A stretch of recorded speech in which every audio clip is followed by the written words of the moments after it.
কথা অনুযায়ী আগের পার্টে ছিল মায়ের বরণ পর্ব, আর এই পার্টে থাকছে মায়ের বিসর্জন পর্ব। তো দেখতেই পাচ্ছ আমরা মাকে নিয়ে বেরিয়ে পড়েছি সবাই মিলে, আর এখানে অলরেডি নাচ শুরু হয়ে গেছে। মাকে আমরা একটু ঘুরিয়েই নিয়ে যাচ্ছিলাম, কারণ মাকে তাড়াতাড়ি বিসর্জন দিতে একদমই ভালো লাগে। ভিডিওটা পুরোটা দেখতে কিন্তু একদমই পুরো না, আশা করি তোমাদের খুব ভালো লাগবে। আর এদিকে সবার নাচ দেখো।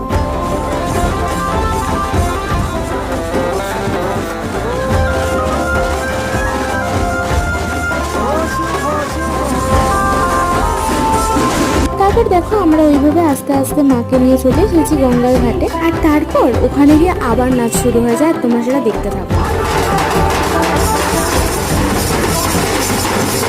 আমাদের মাকে নিয়ে আসার পর তখনই একটা গন্ধেশ্বরী মাও আসে, তো সেই মাকেও নমস্কার করে আমি এদিকে চলে আসি। আর তারপর দেখি আমাদের মাকে দাদারা মিলে বিসর্জন দিয়ে দিল, তো সেটা দেখে একটু মনটা খারাপ হয়ে গেল যে আবার 1 বছরের অপেক্ষা। আজকের মতন ভিডিওটা এখানেই থাক, দেখা হচ্ছে নেক্সট কোনো ভিডিওতে, ততক্ষণের জন্য সবাইকে টাটা।